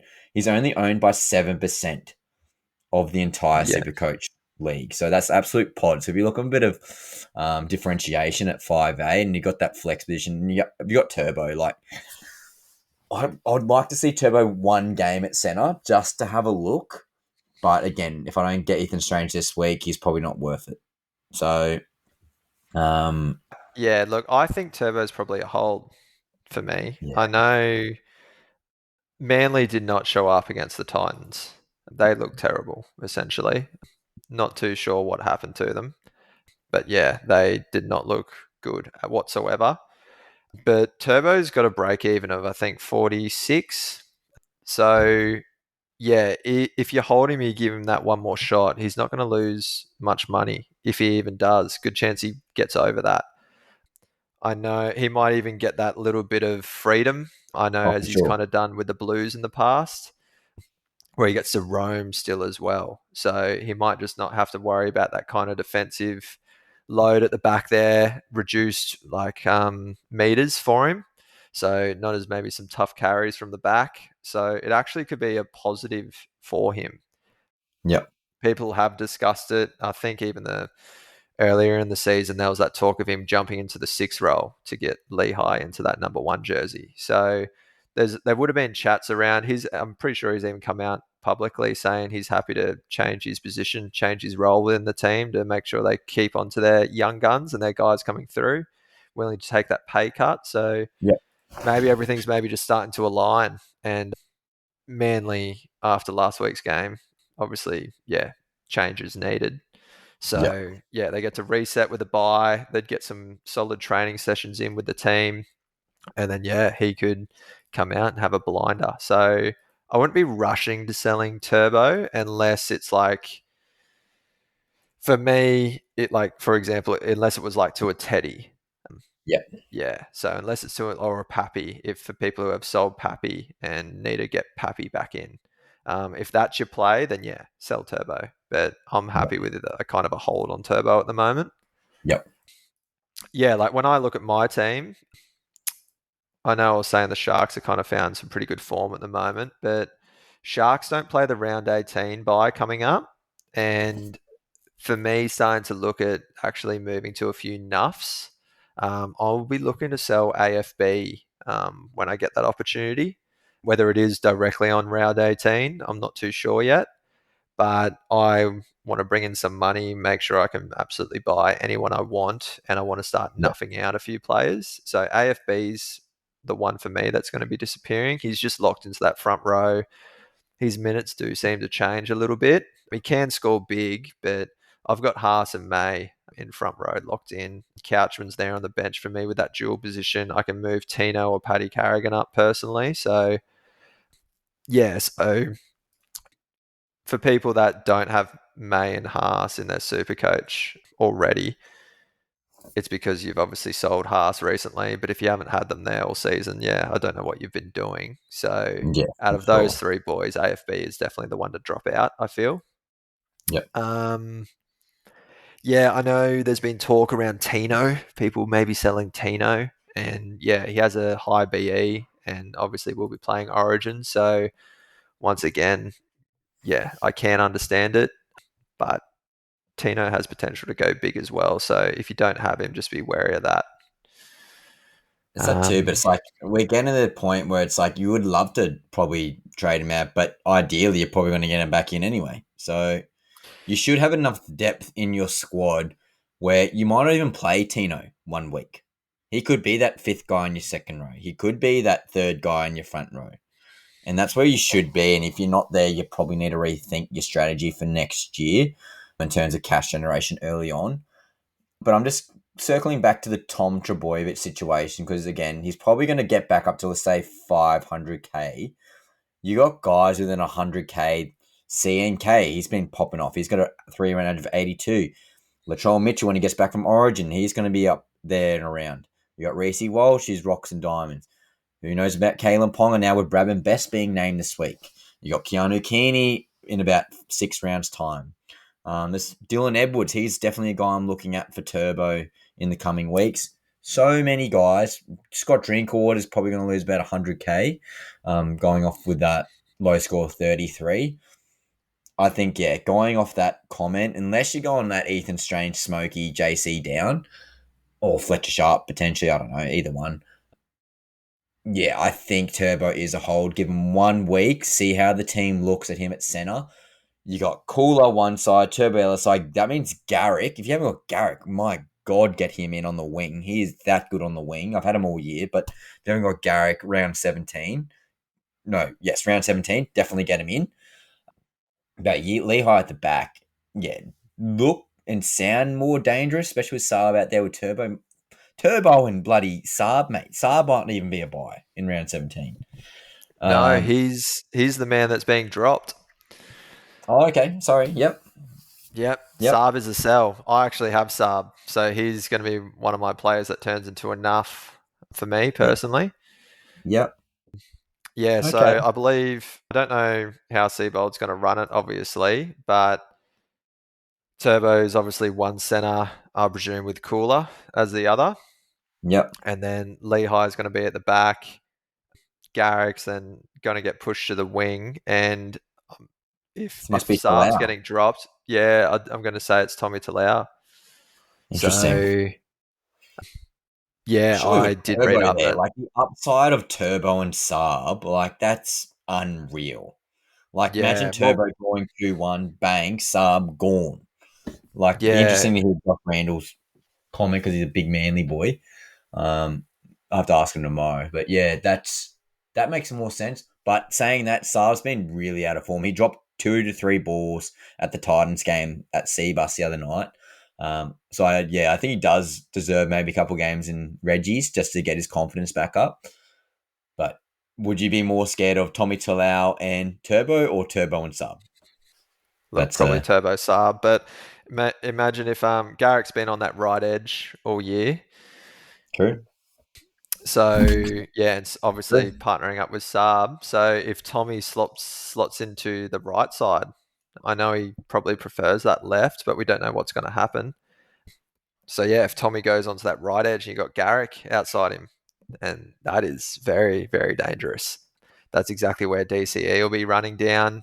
So yeah, along with, I know Olakwatu's injured, but in 6 weeks' time, whenever he's back, you would have had DCE, Olakwatu, Tommy Turbo, and Garrick for that right edge for Manly, which it sounds more dangerous, doesn't it? That sounds so dangerous. Sound like the right move. Yeah. It does sound like the right move. Yeah, it'll be interesting, obviously, to see how Tommy goes. That's Tommy Turbo in the center position, but mate, he's an athlete. So he'll be very dangerous. So yeah, hold on to him, guys. As the key words Ryan was saying was in the coming weeks. So yeah, you get that. We're very lucky he doesn't have a high BE, and he's not going to lose cash. That you get that opportunity to see what happens with him. So it's really good. I'm excited for it, to be honest. Yep, same here. Yeah, obviously we got to consider numbers. So guys like Zach Hosking and Kartoga from the Parramatta Eels, these are guys either nuff out one and go gun to the other, or double nuff and then just absolutely go gangbusters at centre wing. Don't know what strategy I'm going to go to. But thoughts on Jazz Tavanga. So here's another guy, had HIA, got the bye this week. Looks like Manly's forward pack's a bit more stable, but I've heard Croker's getting dropped. Does that mean Tavanga gone back to hooker? Do you know? Yeah, it's Croker and Saab that have been dropped to reserves. So is Simpkins playing hooker or Tavanga? Do you know? Not sure. Obviously, we haven't got team lists with Manly on the bye this week. Mate, if Jazz is back to hooker, that is absolutely that good. Like, I've been so lucky. Adam and Chris have been so pissed off in the group chat because I keep getting away with Jazz Tavanga. But mate, he could get back up to like 600K if his role changes back to hooker, getting 60 to 80 minutes again. My God. We're back, Yeah. baby. Jazz Tavanga. Yep. Fire of the year, Yeah. baby. He's definitely done a great job for you. So I don't know how many people would have Jazz in their team. I haven't even given him a second look all season. So I can't imagine there's few many owners. But 6%. mate, 6%. So even less than Ethan Strange, mate. So yeah, look at that Yeah. pod play buyer. So yeah, he has produced for you. Yep. So it's been great to hear. So Unreal. but yeah, Coming up, tackles and Tinnies, baby. he could easily be a hold for you. Hopefully, he gives you that round 18 buy coverage, and then you start to look at Connor Watson, Harry Grant for those hooker roles. Yeah, easy swaps, mate. So Yeah, I unreal. believe, That's yeah, so good. So, yeah. so good. I think for hooker, Connor Watson, I think is the most attractive one. He's the Mm. one you want to be chasing this season. He's got the highest averaging there. Yeah, he's in great form when he's out there. So yeah, I really like Connor Watson, probably in the hooker position. Obviously gets that dual second row as well. So yeah, and even Cam McInnes, he's the second man with the highest averaging as well. So and they got the both coverage, second row forward with hooker. So you can Yeah. really probably utilize them a bit, which is good. Yeah. And I feel like Harry Grant, when you get to round 27, like a lot of head to heads don't play around 27, but for the overall players like myself, Jazz Tavanga will play round 27. Harry Grant will not.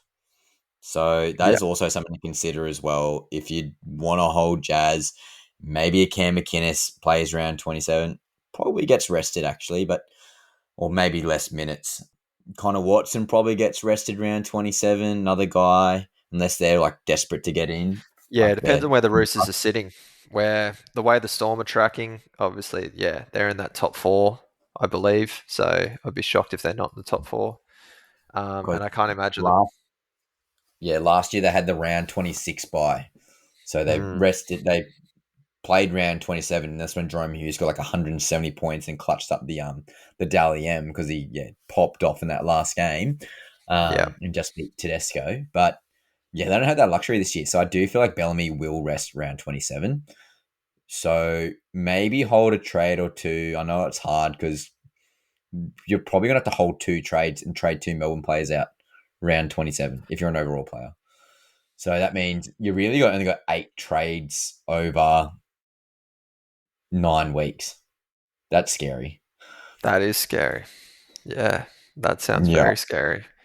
Yeah. So I feel like my depth is definitely starting to show though, which I'm very Yes. happy with. Yeah. Yeah, a scary week was this week with Origin tomorrow in Perth, and obviously Origin players backing up or not. I've been stoked with all the players pretty much being named, even if it is on the bench. At least they're playing and getting me points. Obviously, just Panthers and Warriors, which is understandably expected, playing over in New Zealand. Yeah, they were never going to back up. So, but everywhere else, I'm just seeing, green ticks and those orange markers. So, very, very happy with the team list this Yeah. week. Stoked. 100%.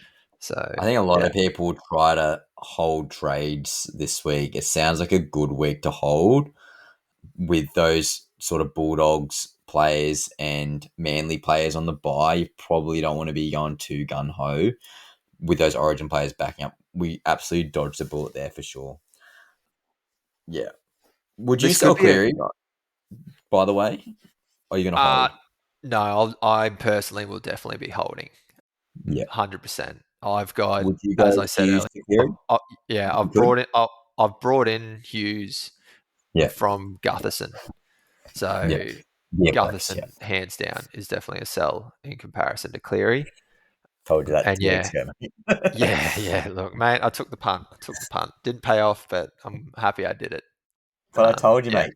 Christian Tuipulotu, the money man, he is the good luck charm, and he's been injured for 10 weeks now, and Gutho's yeah, been trashed for 10 weeks. I'm telling you, it's the money man Tuipulotu. yeah.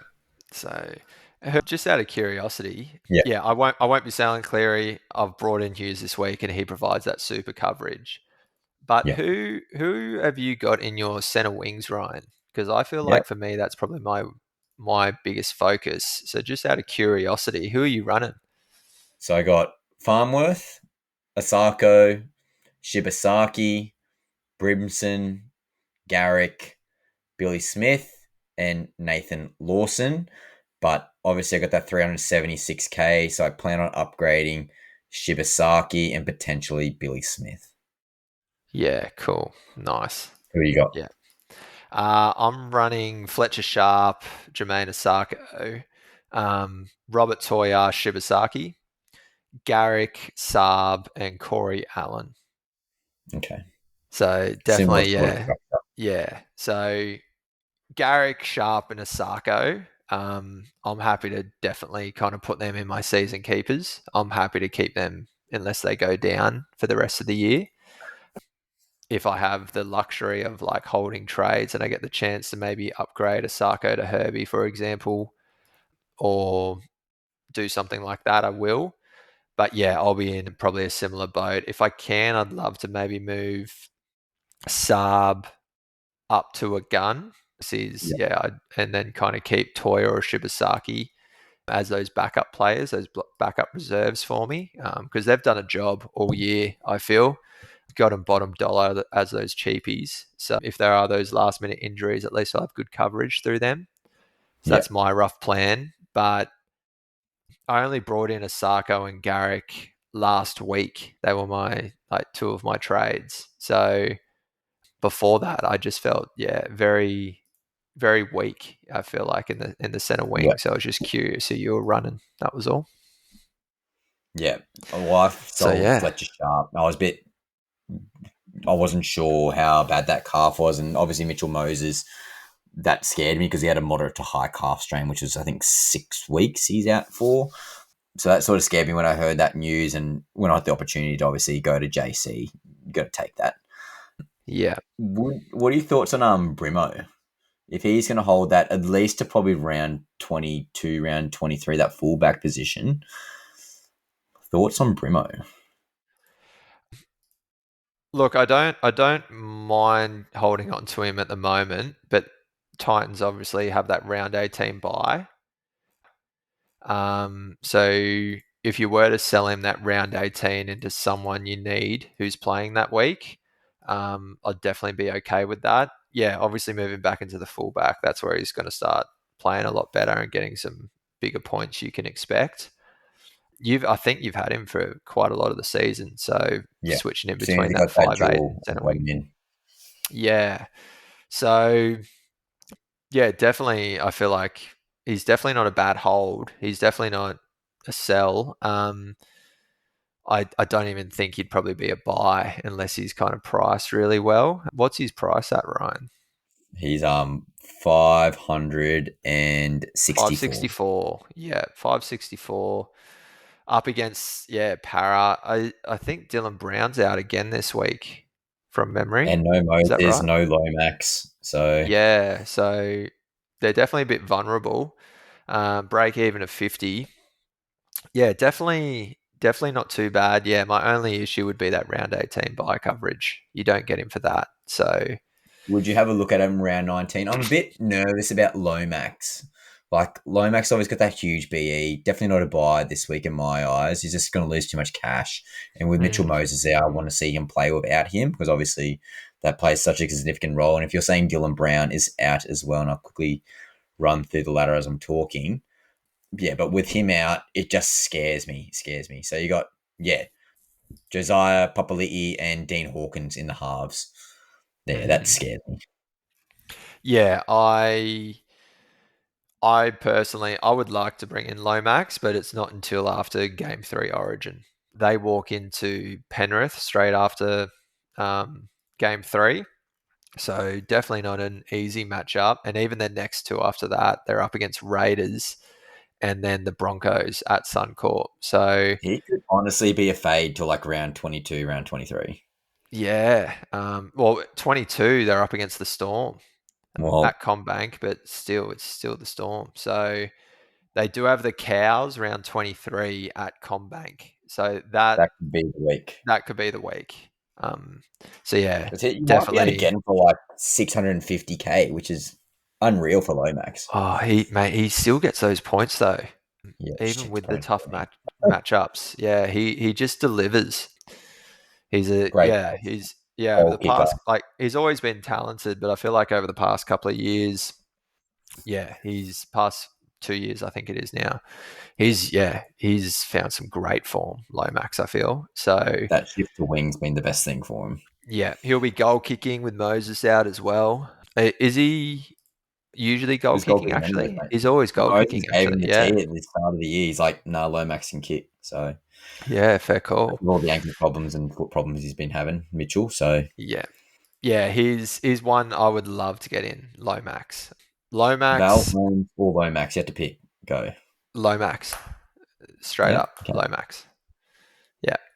So yeah, Lomax, Carraz, and Holmes are probably my top three. Oh, sorry, Herbie before Holmes. Carraz, Lomax, Herbie. If I could Okay. I'll choose give you any three now. three to I'll get give in you my three. team. Yep. Lomax, Carraz, Fletcher Sharp. As in, they're the three you Goodbye. want I in can't your tell team. Fletcher Sharp. So if you had to tell me after Origin 3, you had to pick one Fletcher Sharp, Mm. Carraz, or Lomax, who would you go for? Rank them. Fletcher Sharp's third for me, Yep. without even looking at who they're up against. Yeah, Fletcher Sharp walks into the Storm after game three. Eels are up against Panthers after the game three, so Lomax is definitely a consideration. And then Carraz is up against the Cows up in Townsville. So for me, I'd be picking the Carraz out of those three as my number one after game three. But Carraz is coming in before the end of game three. Oh, mate. Round For 17. He's a me, lock. He's coming in for sure. he's a slim origin chance, like unless there's an injury, essentially. So Yeah. Lomax and To'o will be keeping their spots no matter what, I feel. So yeah, Carraz is definitely a very hot favourite that I'll be looking to get, I reckon. I was trying So to think how I want to do it. I don't know if I want to go Shibasaki to Carraz. I'd love to try to get like Billy Smith to Carraz. Like that'd be so good. yeah, that'd be great. I agree. That'd be fantastic. If you could Billy Smith, I have, need to pop off. looking at your whole team then, obviously we've got one more three trade round for round 18 with that game three major buy round. But if you could, like, at the end of the day, I know you're out of boosts. I'm out of boosts. Most people are probably out of boosts.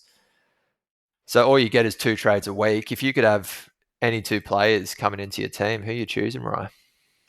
Oh, mate, that is a tough question. Well, to be honest, I'm pretty set at 5'8". I got Munster Campbell. I'm happy. I'm set at halfback. I got Hughes and Cleary. So, and I'm set at front row. I've got May Haas with either Keon Kulamatangi, Tino, or Aaron Clark as my third. So set there. Probably need to upgrade 1 second roller to either probably ideally Hudson Young. So I could Yeah, nuff out Kartoga and then upgrade nuff out Katoga and then go Hosking up to Hudson Young or a Jacob Preston. And then I could probably go Billy Smith to Carraz.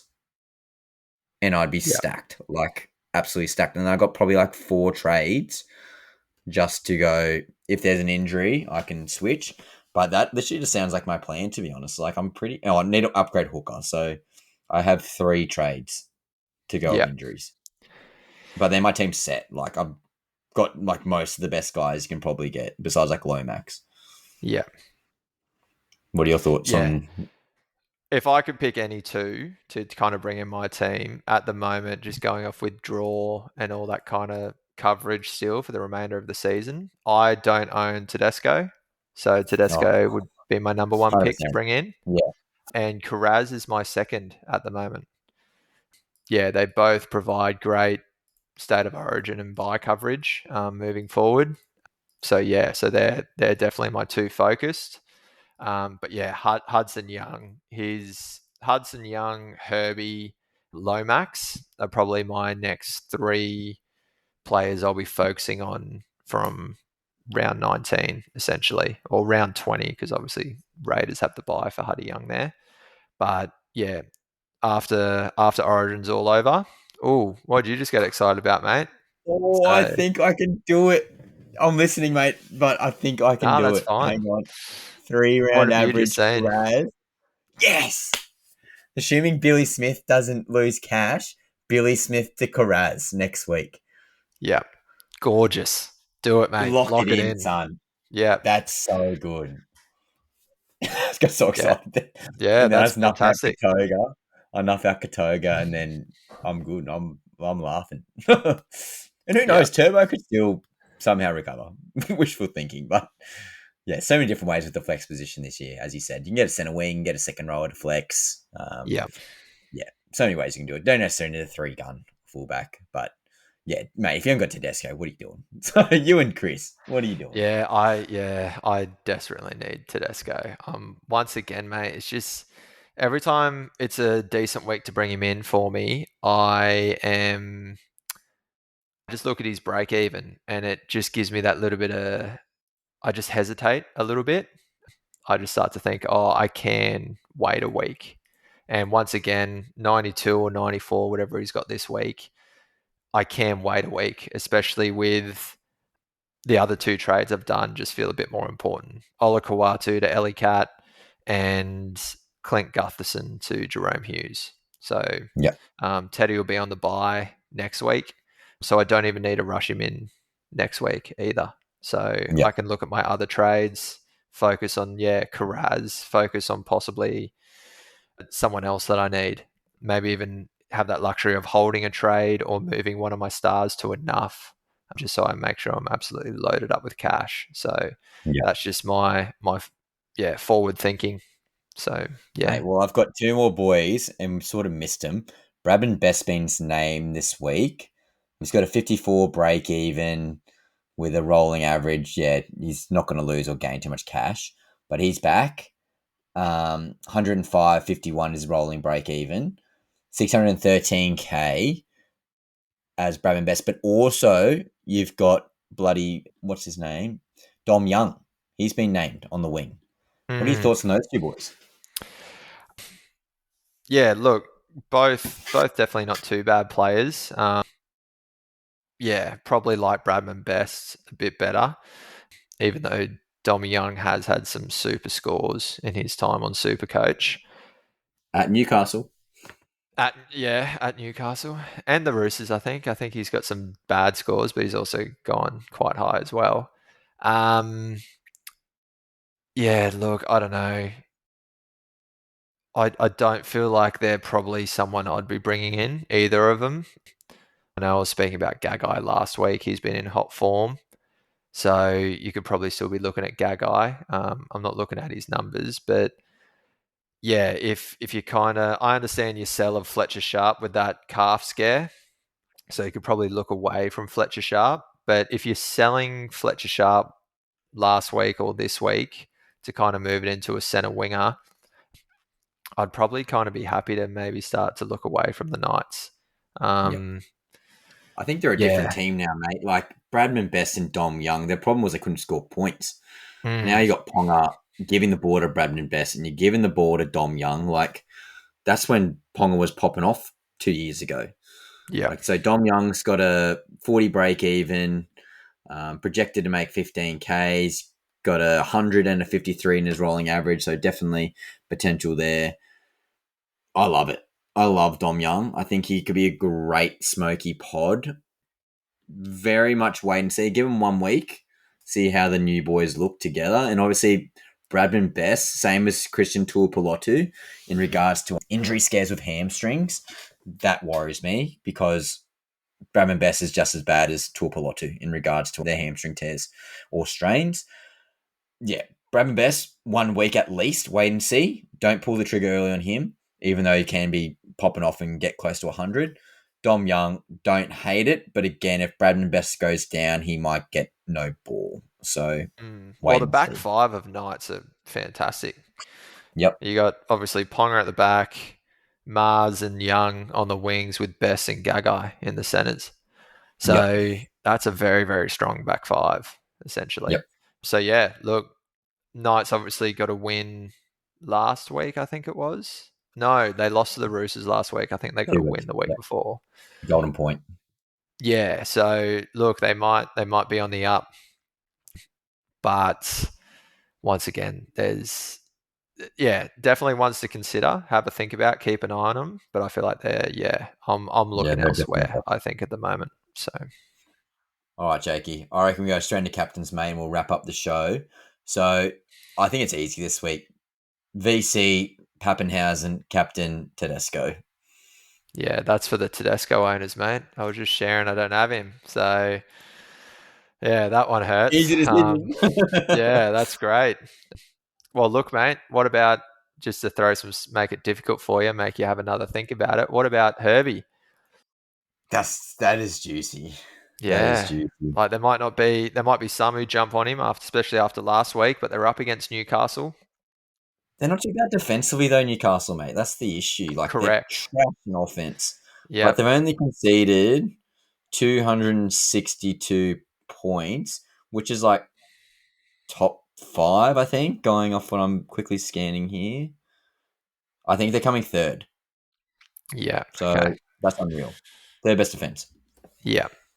Yeah. Look. Yeah. You could. Yeah. Just throwing out Herbie if you have him. I don't have Tedesco, but I have gone with Lukey Metcalf as my vice captain this week. What? Yeah. So much pod. That's Crazy. crazy. Crazy. Logic, Hey, why? I love it. Why? Yep. They're playing at home. Panthers are obviously missing a lot. I know that Capewell and Barnett are missing for the Wars, but mate, they play sensational over home. Halasima is been in great form for them. So they're younger, like up and coming Warriors are getting their opportunity now. Fish is up against his old team in New Zealand. I reckon he's going to rock up, and Metcalf's just been on fire. So Low key, not a bad shout. yeah, I'm looking at the 17 for the Panthers and the Warriors you just mentioned just before. They're pretty much full strength, so not bad. I like that, yep. Jake. Good So shout. yeah, so that's where my vice captain is landing this week, and I'll be captaining Pappy. Yeah, So yeah, coming off the no bye. Kaloa Matangi, no Jai Gray. I know Latrell will obviously be backing up, but you never know. After Wednesday night, he might pull up a bit sore. No Cody Walker. You got Lewis Dodd in the 6th jersey. No Campbell Graham. So yeah, Rabbitohs, I don't know, might be a little bit hurting a bit, and you're coming up against the Storm. I'm hoping that Pappy shines. He's had a couple of quiet games in recent weeks, so I feel like he's due to go big. So yeah, I'll be captaining Pappy, and but mate, if All right, Lukey Metcalf goes 101, yeah, I'm looping him, committing. So I want you to rank these for us. Vice captain options potential here: Jerome Hughes, Herbie Farmworth, Pappenhausen. Rank them, vice captains. oof, okay, hang on. I just want to quickly see when the Dolphins play. Just getting up to round 16 here. Oh no, sorry. Who would be your preferred captaincy out of those three? Captaincy Hughes. or Yeah, no, cap- because if we go Melbourne, Herbie Mhm. Farmworth by default would have to be VC. Oh, so Roosters are up against Cows. Yeah, nah, look, Teddy's definitely a captain lock for you, in my opinion. Yep. But, mate, look, I really like the Hervey vice captain, to be honest. If Storm were at home against the Rabbits, I'd be saying Pappy, I think, as your vice captain. But, mate, I reckon the Dolphins, like, I reckon out of all the teams in form at the moment, I would say Dolphins are in the top three, mate. Like in terms of form, like red hot form. I reckon Canberra's playing unreal footy. I reckon the Warriors are playing unreal footy. I reckon the Dolphins are playing unreal footy. Oh, for Dolphins are sure. probably my favorite team to watch at the moment. Yeah, exactly. Up the fins, Finger up, mate. baby. So Finger yeah, up. yeah, showing that Queensland love to them for sure. Yeah. Yeah, they're killing it. Yeah, they're really, really good to watch. Yeah, and mate, you even saw Cody Nicarima. He's trying to break the record, handing it straight to Herbie as well to get a What a try guy. last week. Yeah, so he'll keep that trend up. Culture. He'll keep that Culture. trend up. Yeah. Herbie So Shout's not bad, mate. Herbie Shout's yep, not bad. Ponga might rock up sore. Fletcher Sharp, that calf strain scare. There could be a little bit of a shake up with the Knights. Melbourne's Yeah, risky, eh? Because Melbourne, you got four boys, but potentially like Coates or someone else could just pop off as well. They correct. almost take each other's points, or like Jerome Hughes pops off and gets 130, and then Munster gets 50, or Pappenhausen gets 100, and the other two boys get like 70. Not And it's only like there's that, definitely a problem. you've also got just a few stars backing up from Origin as well. You've only got Latrell for the Rabbits that has to kind of show up, where Yep. you're looking at Grant, Munster, Xavier Coates, and Trent Loiero, Yep. and Stefano. Sorry, actually, you got Uto too. So they've got five blokes that are looking to back it up. Bennett, I think, has a great record against Bellamy as well. That master coach, mate, he just finds a way to trump him. So you look at the roster, Storm definitely look like they're the better team, but yeah, you're playing in Sydney. A lot of stars are backing it up for Storm. I don't know. There's just that little bit of risk there, and I think that's probably why I'm leaning towards Herbie for you. Yep.